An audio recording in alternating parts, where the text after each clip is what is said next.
Ya, yang kedua yaitu ilmu konversi.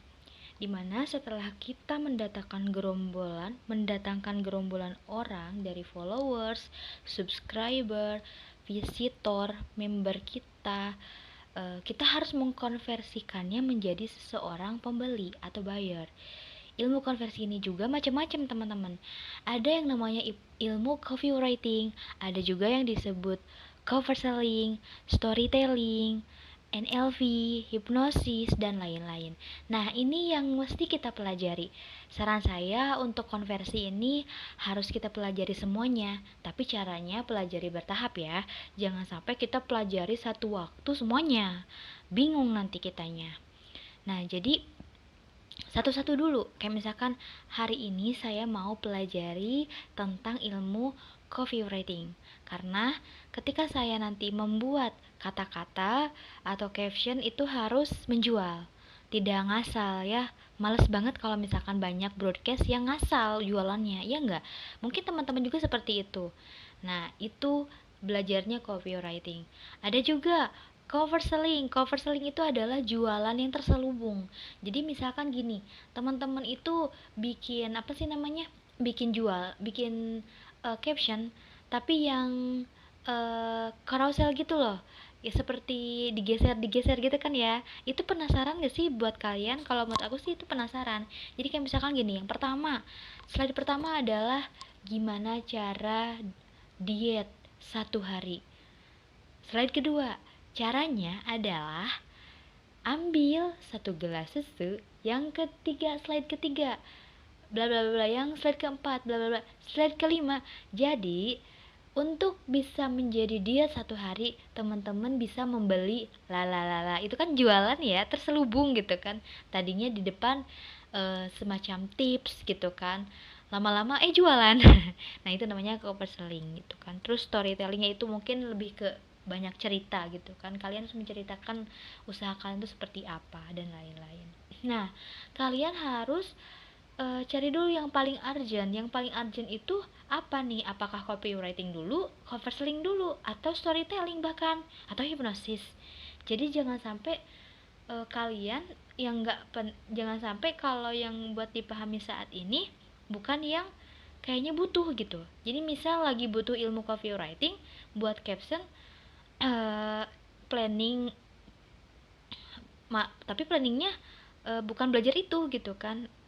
Jadi pelajari yang Anda butuhkan, jangan yang Anda rasa butuh. Jadi jangan dirasa ini mah butuh kayaknya ya, jadi saya pelajari, jangan. Tapi yang lagi urgent dibutuhin yang mana. Nah, seperti itu. Sebetulnya untuk ilmu konversi sedikit ya. Lebih tepatnya kita apa sih namanya? Mengkonversi followers kita itu untuk menjadi pembeli gitu kan. Jangan sampai ketika kita punya followers banyak, nggak ada tuh jiwa-jiwa jualannya. Wah, malah seneng gitu kan, asik followersnya banyak, jadi banyak like-nya, banyak komennya. Kalau kita punya pemikiran tentang jualan, itu bisa jadi mereka itu adalah pembeli, buyer gitu kan. Nah, terus kita lanjut ke yang ketiga, yaitu membangun hubungan atau relationship. Nah, membangun hubungan yang seperti apa? List building. WhatsApp kita, email kita, FB kita, Instagram kita di list nih. Sarannya untuk ini kita semua harus mengelola database WhatsApp, email. Gimana caranya membangun relationship dengan mereka? Nah, customer lama jangan diterlantarkan. Terus aja kita nyari konsumen baru, konsumen lamanya dibiarin. Capek kan jadinya, malah capek gawe teu kapake kalau kata bahasa Sunda mah. Padahal kita banyak konsumen lamanya gitu kan. Jadi untuk apa sih namanya, untuk teman-teman ya, untuk menaikkan omset ada 2 cara gitu kan. Yang pertama itu kita harus horizontal sales, melakukan dengan cara menambah customer baru, ada budget marketing. Yang kedua, vertical sales, mengoptimalkan omset dari konsumen lama. Nah, supaya bisa optimal, maka kita butuh ilmu relationship atau hubungan konsumen lama untuk kita manage. Kalau misal kita jualan buku, contohnya kita kirim buku nih, H plus pertama pengiriman, kita tanya nih kepada konsumennya, gimana sis, bukunya udah kami kirim nih, ini nomor resinya. Itu pengiriman pertama ya. H plus 3 kita sampai ini, halo sis, gimana, udah nyampe belum nih barangnya? H plus ke-7, gimana sis, kalau misalkan pakaian ya, udah dipakai belum, cocok enggak? H plus 9, gimana sih, suka enggak dengan bajunya, dengan produknya, dengan hijabnya misal. Nah, hal-hal yang seperti itu harus kita pelajari dan kuasai. Dan ilmu ini perlu kita bayangkan kalau kita jadi pembeli gitu. Ini harus kita pelajari secara matang. Maka dari itu kita bisa jualan, bukan hanya impian, tapi ini kenyataan. Patokan ini semoga bisa menjadi gambaran untuk memulai jualan online ya, buat kita semua, buat teman-teman pemula di masa pandemi ini, untuk mencari ide-ide itu kan kita nggak bisa sendiri ya, kita harus punya teamwork gitu. Jadi untuk teman-teman yang mungkin ingin jualan online, jangan sendirian, kalian harus bentuk tim gitu kan. Nah, yang pertama mungkin ada tim yang dia bisa di bidang konversi, ada yang bisa membangun hubungan, ada juga yang bisa membuat traffic dan lain-lain gitu kan. Jadi kita itu nggak capek sendiri gitu kan. Nah, ada juga yang bisa promosi mungkin ke depannya gitu kan, mencari profit, gimana nih caranya, bonus atau bikin bonus atau promosi atau dan lain-lain. Nah, seperti itu. Jadi ada 3 ya gitu, kalau misalkan kita ngomongin gimana sih teh gitu kan cara jualan online, gimana sih teh biar kita bisa sukses jualan onlinenya. Sebetulnya kalau sukses itu kan gimana kita usahanya ya gitu kan.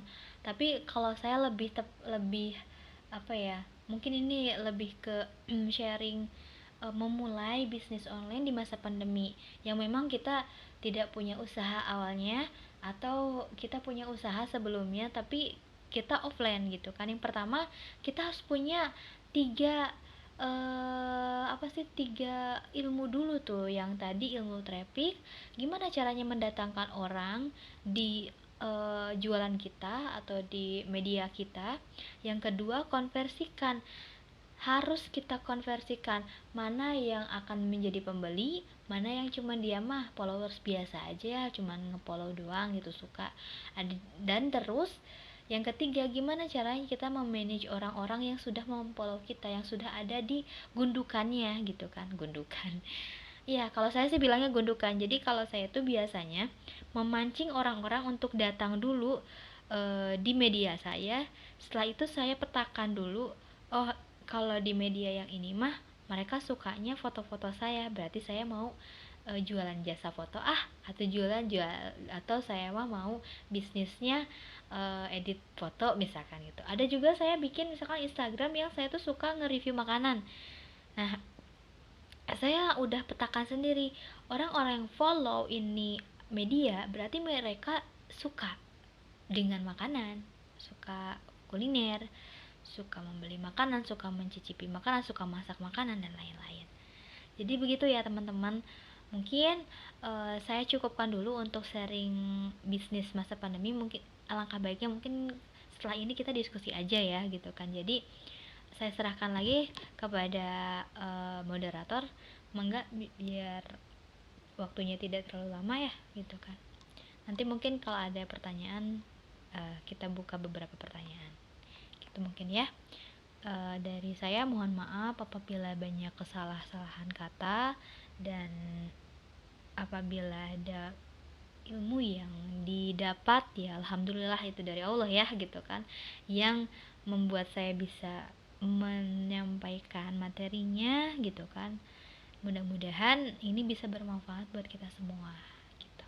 Terima kasih. Oke.